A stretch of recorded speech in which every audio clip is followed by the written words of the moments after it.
Eu não sou evangélico, mas esse é um testemunho de fé evangélica por causa de uma ocorrência policial. Umas 40 pessoas de mão dada num círculo de oração alto, eu nunca tinha visto aquilo. A gente trabalhava lá no TOR, no Tático Rodoviário, e a gente encerrou o serviço, e um policial novinho nosso, o Wagner Renato, tinha 20 e poucos anos, dirigia pro Sargento Campbell, saiu. Ele morava e frequentava a igreja dentro do Paraisópolis. Aquele Paraisópolis é uma desgraça, né? O Wagner Renato foi ali na Estrada das Lágrimas, tirou R$ 800 no caixa eletrônico e foi parar na casa do namorado da mãe dele para devolver, porque ele tinha emprestado esses R$ 800 e ia devolver. 3 diabos seguiram ele de carro, viram ele sacar o dinheiro, foram assaltar na porta da casa lá, e ele tava com a 40 embaixo da perna aqui. Quando os caras viram a 40, os caras vieram, já deram um tiro encostado aqui na têmpora dele, ele tentou pegar a arma, tomaram a arma da mão dele e deram mais 2. Ele tomou 3 tiros na cabeça. Caralho. Inclusive, eu tava terminando de arrumar as coisas para ir embora, quando os caras ligaram, falaram: chefe, caiu o tiroteio agora na área, na época não tinha 46, era só terceiro, né? Falou, caiu na área do terceiro, policial rodoviário baleado. Falei, puta, mano, deve ser. A gente montou nas barcas e correu para lá. Quando a gente correu para lá, cara, tava o carro dele, uma poça de sangue com um pouco de miolo, aí eu já vi que o negócio era grave, só que, por incrível que pareça, cara, tinha um rastro de sangue subindo para a avenida. Então, quando ele pegou a arma, ele conseguiu efetuar um disparo e acertou um dos vagabundos. E aí, cara, a primeira coisa nossa é o policial, né, cara? Eu corri pro Hospital Heliópolis. E o Hospital Heliópolis é uma referência em São Paulo para atendimento de trauma de tiro. Neurocirurgia. Que é muito baleado ali na região. É e aí, cara, quando eu entrei, e aí eu vou dar o testemunho de fé, depois eu vou dizer o que aconteceu com tudo isso daí. Quando eu entrei no hospital, eu subi, fui lá no centro cirúrgico, TI. O médico saiu do centro cirúrgico, olhou para mim e falou assim: tenente, o que ele é do senhor? Eu falei: não, ele é meu comandado, não tem parentesco. Ele falou assim: então é o seguinte, eu não sei como que o senhor vai dar essa notícia, o senhor avisa a família que aqui é óbito. Ele ainda não faleceu, está em cirurgia, mas não tem como. Ele perdeu mais de 1/3 da massa encefálica. Nossa. Eu falei: nossa, doutor do céu, moleque novo. Ele falou: não tenho o que fazer. Eu abri a cabeça para dar pressão, nós estamos fazendo o tratamento ali, mas eu nunca vi ninguém sair dessa. Então já prepara alguém forte da família, porque a coisa é muito ruim. Nisso, eu estava vindo uma das irmãs dele, a irmã mais velha. Ele é de uma família grande de irmãs, tem uma meia dúzia de irmãs, ele, a mãe, e tudo evangélico de uma igreja ali do Paraisópolis. E aí essa irmã dele chegou e falou assim: tenente, como é que tá meu irmão? Eu falei assim: ó, prepara sua mãe e suas irmãs, que a coisa é grave. Acho que não tem condição. Ela falou assim: não, ele vai sair daí bem. Eu falei: não, eu tô sendo sincero com você, eu não tô mentindo. Ele não vai sair daí bem. Ele perdeu mais de 1/3 de massa e o médico falou que não tem condição. Ele nunca viu ninguém sobreviver a isso. Ela falou: você não tá entendendo, meu irmão vai sair daí bem. Eu falei: será que ela não tá entendendo? É choque, ela tá em choque. Aí eu falei assim: não, tudo bem, o que você vai fazer? Não, eu vou descer. Eu fiquei lá em cima ainda um pouco, porque eu comecei a acionar as equipes que a gente ia caçar os caras. E eu desci. Quando eu desci, no hall de entrada do Hospital Heliópolis, devia ter, cara, umas 40 pessoas da igreja dele, de mão dada num círculo de oração alto. Eu nunca tinha visto aquilo. Na minha religião, eu nunca tinha visto. E eles oravam com uma fé, cara, que quando eu passei, eu me lembro de ter me arrepiado. Eu falei: caramba, meu. E a mãe dele tava no meio, e as irmãs, e um monte de gente. Eu cheguei na irmã dele, que tava no círculo, eu falei assim: ó, nós estamos indo catar os caras que fizeram isso com ele, mas eu vou deixar uma viatura aqui. Saímos, nós fizemos uma incursão seguindo o sangue, entramos no Heliópolis, entramos num lugar, nesse lugar nós catamos uma pessoa. O que eu fiz? Eu mandei todas as barcas descer pro litoral, ir para Ribeirão, ir para todo lugar ali da nossa área e caçar a PS, porque tinha um cara baleado. Cara, o cara deu entrada em Mongaguá. E a minha barca de Mongaguá foi lá.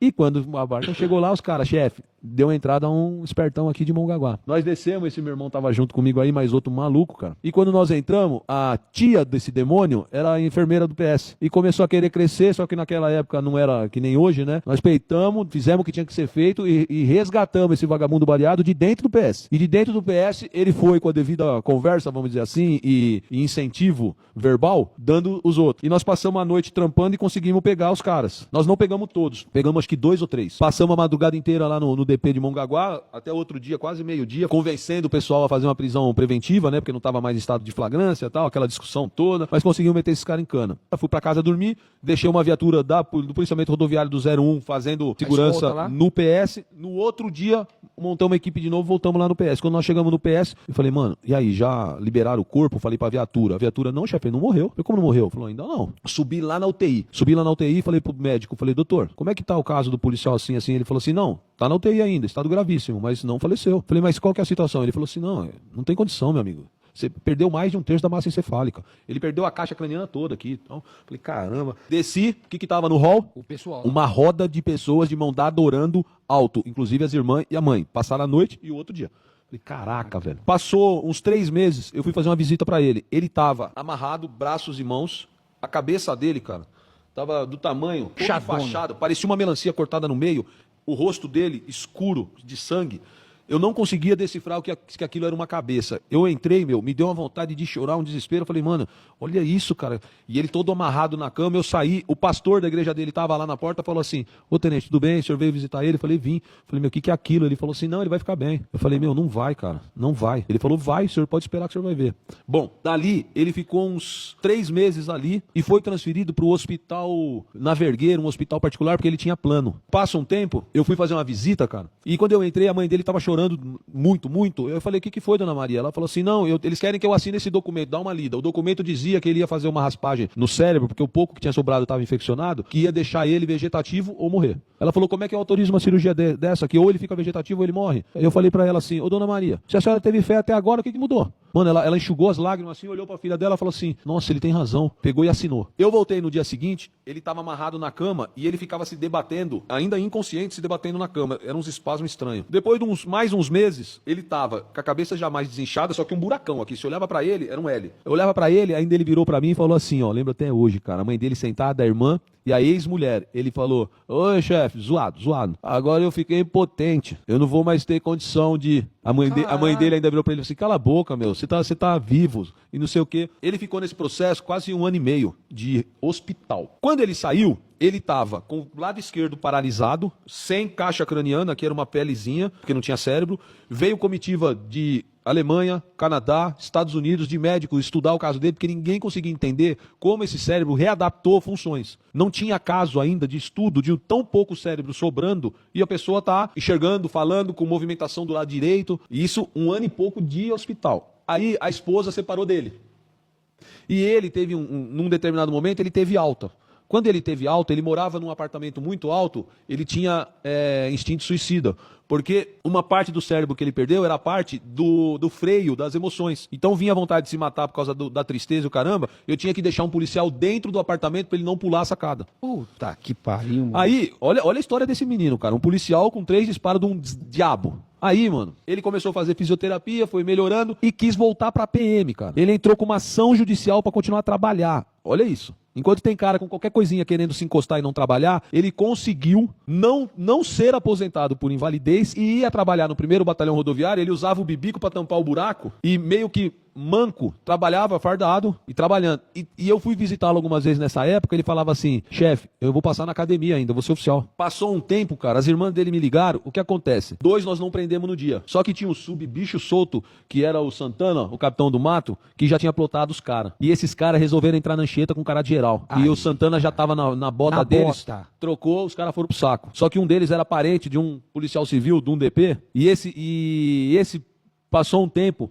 Esse soldado com a cabeça todo zoado foi acusado de estupro de um casal. Ele, totalmente inválido, teria rendido um casal e estuprado o cara e a mina. E foi preso. Preso foi pro Romão Gomes. As irmãs deles me ligaram, eu já não tava mais na polícia rodoviária, me ligaram e falaram, Major, só tem o senhor. Eu fui no presídio, cara. Esse menino, com a cabeça torta, sem caixa craniana, todo com dificuldade, com problema de impotência, começou a chorar copiosamente e falou, chefe, eu só tenho o senhor.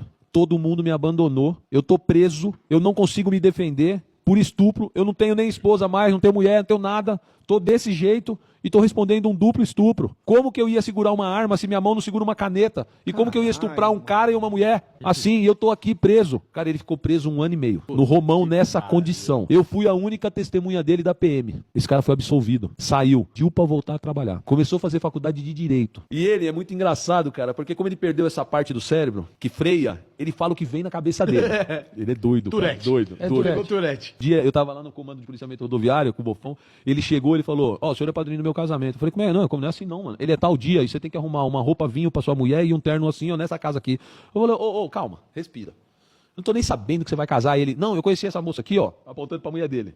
Aí ele falou assim, ela é da hora, não é, chefe?